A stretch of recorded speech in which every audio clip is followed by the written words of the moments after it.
నమస్తే అండి. Welcome to my channel Prasad garden zone. Summer వచ్చేస్తుంది. మంత్ ఎండింగ్ కల్లా ఎండలో పెరిగే అవకాశాలు ఉన్నాయి. ఈ సందర్భంగా మనం మన గార్డెన్ని ఏ విధమైనటువంటి కేర్ తీసుకోవాలి అన్నది ఈ వీడియోలో చెప్తాను.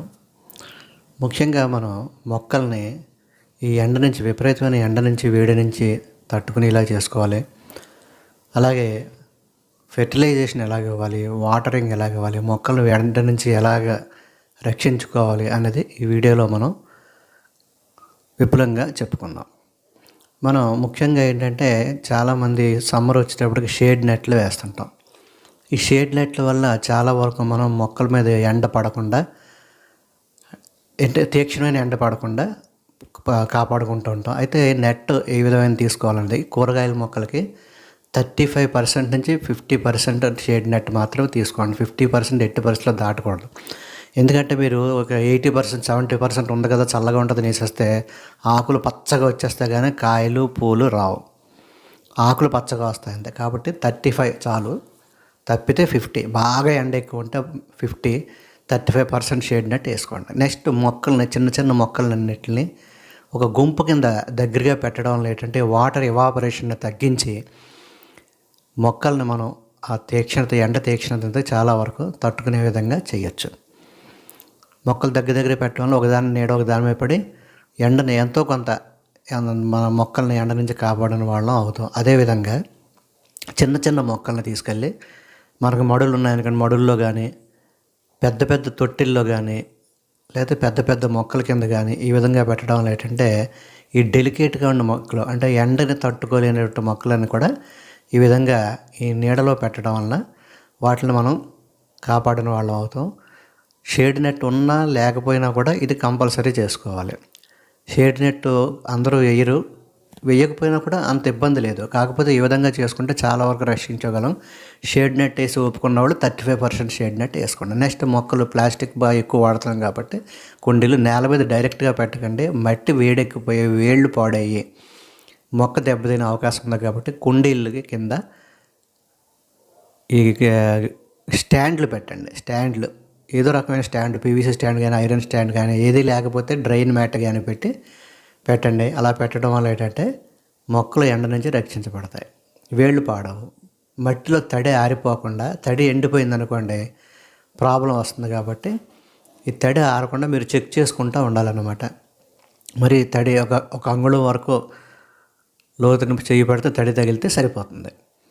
లేదంటే మనం జనరల్గా ఎప్పుడు ఇవ్వాలి నీరు మొక్కల కంటే ఎర్లీ మార్నింగ్, పొద్దున సూర్యోదయం అవ్వకముందు 5:30, 6 ఆ ప్రాంతంలో ఇవ్వాలి. అలాగే రాత్రి ఈవినింగ్ టైంలో మట్టి చల్లబడ్డాక మనం మొక్కకి నీళ్ళు ఇవ్వాలి. మట్టి చల్లబడ్డాక ఇస్తే బాగుంటుంది అనమాట. మొక్కను డీహైడ్రేట్ అయిపోకుండా మనం వాటర్ ఇస్తూ ఉండాలి. పొద్దున సాయంత్రం కూడా ఇవ్వాల్సినటువంటి అవసరం ఉంటుంది. ఒక్కోసారి బాగా ఎండ ఎక్కువ ఉన్నప్పుడు మనం ఇలాగ ఈ వాటర్ హోస్తో కానీ, లేకపోతే ఈ నీళ్లు పోసి ఉంటాయి కదా, వాటితో కానీ, క్యాన్లతో కానీ, లేకపోతే డ్రిప్ సిస్టంలో కానీ మనం వాటర్ అందిస్తూ ఉంటాం. ఈ డ్రిప్ సిస్టమ్ మనకి 25 మొక్కలకి, 50 మొక్కలకి, 100 మొక్కలకి అలాగే సెట్ అమ్ముతారు. అది ఈజీగా మనం ఇన్స్టాల్ చేసుకోవచ్చు. దాని మీద ఎలా చేసుకోవాలనేది అన్నీ కూడా మనకు విపులంగా క్యాటలాగ్ ఇస్తారు. అది మనం ఎవరైనా చేసుకోవచ్చు, లేదా తెలిసిన వాళ్ళతో చేయించుకోవచ్చు. అయితే ఈ డ్రిప్ ఎవరైనా వేసిన వాళ్ళు చూసుకుని వాళ్ళ అనుభవాన్ని బట్టి మనం వేసుకోవడం మంచిది. అంతేకాకుండా ఫస్ట్ మనం డైరెక్ట్గా వేసుకుంటే కొన్ని ఇబ్బందులు వస్తాయి.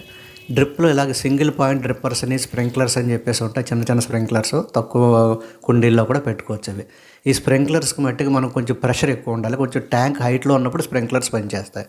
లేకపోతే ప్రెషర్ లేనప్పుడు మనం సింగిల్ పాయింట్ డ్రిప్పర్స్ పెట్టుకోవాలి. లేదంటే ఈ విధంగా మనం ఇదివరకు ఈ మధ్యన ఒక వీడియో చేశాను. ఇలాగా పీవీసీ సీసాలని, ప్లాస్టిక్ సీసాల్లో ఇలాగ నీళ్లు పట్టి దాన్ని డ్రిప్ సిస్టమ్ని పెట్టుకోవచ్చు. ఇవి కూడా చాలా బాగా పనిచేస్తున్నాయి.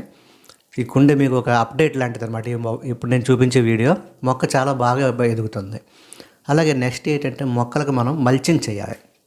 ఈ మల్చింగ్ చేయడం వల్ల తేమ మట్టిలో ఉండి అందులో ఉన్నటువంటి బ్యాక్టీరియా, వానపాములు రక్షింపబడతాయి. ఆ విధంగా మొక్కకు కావాల్సినటువంటి అనుకూల పరిస్థితులు ఏర్పడతాయి. ఈ నీరు ఆవిరి అయిపోకుండా ఉండటానికి మల్చింగ్ మనకు అవసరం. 2 రకాల మల్చింగ్ ఉంటాయి. డ్రై మల్చింగ్, గ్రీన్ మల్చింగ్ అని చెప్పం. గ్రీన్ మల్చింగ్ అంటే ఈ చిన్న చిన్న మొక్కల్ని, పుదీనా ఇలాంటివి మనం మొదట్లో పెంచుకోవటం వల్ల అవి మట్టి మీద ఒక ఆచ్ఛాదన కింద ఉండి మట్టిని కాపాడుతుంటాయి. అయితే కొంత న్యూట్రియంట్స్ అవి కూడా తీసుకుంటాయి.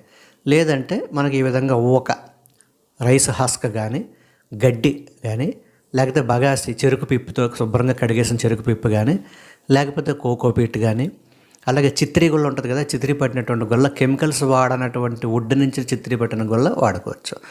వేప చెట్టు చిత్రీ గుళ్ళ అయితే మరీ మంచిది, అది పెస్టిసైడ్ కింద కూడా పనిచేస్తుంది. ఈ విధంగా మనం కనీసం ఒక అరంగుళం మల్చింగ్ చేసుకుంటే మట్టిలో తేమ ఈజీగా ఆవిరైపోకుండా ఉండి ఆ మట్టిలో ఉన్నటువంటి సూక్ష్మజీవులను కాపాడుతుంది. మొక్క డీహైడ్రేట్ అయిపోకుండా వేసవికాలంలో చూస్తుంది. ఇంకోటి ఏంటంటే ఈ మల్చింగ్లో ఎండుటాకుల్ని కొంచెం డ్రై అయినటువంటి పచ్చి ఆకులు, కొద్దిగా డ్రైగా ఉంటే పర్వాలేదు, ఈ ఎండాకాలంలో తొందరగా డ్రై అయిపోతాయి. అలాంటి ఆకులను కూడా మనం వేసుకోవచ్చు. గానుగాకులు, వేపాకులు వేసుకుంటే ఇంకా మంచిది. అలాగా ఆచ్ఛాదన చేసుకోవడం మాత్రం కంపల్సరీ చేయండి. అందులోనే వేసవికాలం ఆచ్ఛాదన అంటే మల్చింగ్ అనేది కంపల్సరీ. ఏది లేకపోతే కోకోపీట్ ఒక అరంగుళం ఎత్తుని అలాగే పెట్టుకున్నాం అనుకోండి, ఆ కోకోపీట్ కూడా తడిని పట్టుకుని ఉంచుతుంది, లోపల నీరు ఆవిరైపోకుండా మిగతా మట్టిని కాపాడుతూ ఉంటుంది. కొంతమంది వెర్మీ కంపోస్ట్ కూడా ఇలాగే వేస్తారు, అది కూడా కొంతవరకు కాపాడుతుంది. పైన ఒక పొర వెర్మీ కంపోస్ట్ వేయటం వల్ల కూడా అది కూడా ఎంతో కొంత ఉపయోగపడుతుంది. కాబట్టి ఈ డ్రై లీవ్స్, వుడ్ చిప్స్, ఎండుగడ్డి ఇవి బాగా ఉపయోగపడతా ఉంటాయన్నమాట మల్చింగ్ అనేది మర్చిపోవద్దు. షేడ్ నెట్ తర్వాత మల్చింగ్ చాలా ఇంపార్టెంట్. అలాగే వాటరింగ్ ఒకటి బాగా ఇంపార్టెంట్. ఈ 3 కూడా ఎట్టి పరిస్థితుల్లోనూ మర్చిపోవద్దు. అలాగే ఫెర్టిలైజర్, ఎరువు అనేది వేసవికాలం, మనకి శీతాకాలం అంతా కూడా ఎక్కువ ఎరువులు ఇవ్వం మొక్కకి. డార్మేషన్ పీరియడ్ అని చెప్పేసి దాంట్లో డార్మేషన్ పీరియడ్లో ఎక్కువ ఎరువులు ఇవ్వం కాబట్టి వేసవికాలంలో మనం ఎరువులు బాగా ఇవ్వాలి. ప్రతి 15 రోజులకు ఒకసారి దానికి ఒక సాలిడ్ ఎరువు కానీ, కంపోస్ట్ కానీ, ఆవు పేడ కానీ ఇలాంటి ఏదో ఒక ఎరువు ఇస్తూ ఉండాలన్నమాట. ఈ ఎరువు ఇచ్చి ఆ ఎరువు మొక్కకు అందే విధంగా చేస్తూ ఉండాలి. ఎందుకంటే మొక్క ఈ వేడిని తట్టుకోగల కెపాసిటీ కూడా ఉండాలి కాబట్టి సాలిడ్ ఎరువు కానీ, లిక్విడ్ ఎరువు కానీ, లేకపోతే మొక్క తట్టుకోలేక ఈ విధంగా నీరసించిపోయి నీరు లేకపోయినా, ఎరువు సరిగ్గా ఇవ్వకపోయినా సాయంత్రం అయ్యేటప్పటికి మొక్కలు ఇలాగ ఎండిపోయినట్టు అయిపోతూ ఉంటాయన్నమాట. ఏమేమి ఎరువులు ఇవ్వచ్చు? ఆవు పేడ, బాగా చెవికైన పశువుల ఎరువులు ఏదన్నా ఇవ్వచ్చు, ఆవు పేడ ఇవ్వచ్చు. అలాగే వెర్మీ కంపోస్ట్ కూడా ఇవ్వచ్చు. ప్రతి 15 రోజులకి తగినంతగా, ఏ మొక్కకి ఎంత కెపాసిటీయో అంత తగినంతగా వెర్మీ కంపోస్ట్ ఇవ్వచ్చు. లేదంటే కిచెన్ వేస్ట్తో తయారు చేసినటువంటి కిచెన్ వేస్ట్ కంపోస్ట్ ఇవ్వచ్చు.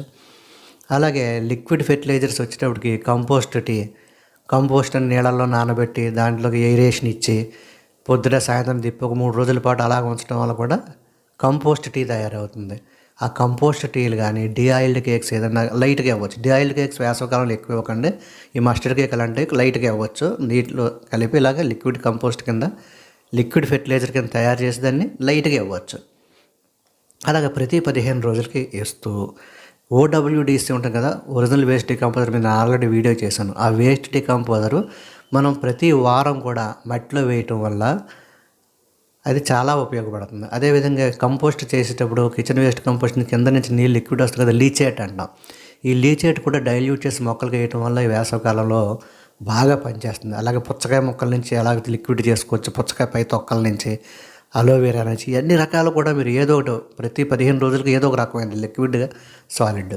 ఈ OWDC వేయటం వల్ల ఏంటంటే ఈ మట్టిలో ఉన్నటువంటి అరగనటువంటి పదార్థాలు, అంటే మొక్కగా అనుకూలంగా లేని పదార్థాలన్నింటిని అరిగించి కంపోస్టింగ్ చేసినటువంటి ఈ లిక్విడ్ని వేయటం వల్ల ఏమవుతుందంటే వేస్ట్ డికంపోజర్ అన్ని ఎరువులు మొక్కకు బాగా అందే విధంగా చేస్తుంది. మొక్క బలంగా ఎదుగుతుంది, ఎండను తట్టుకుంటుంది. మనం వేసిన ఎరువు 15 రోజులకి అయినా అది మొక్కకు అందాలి కదా.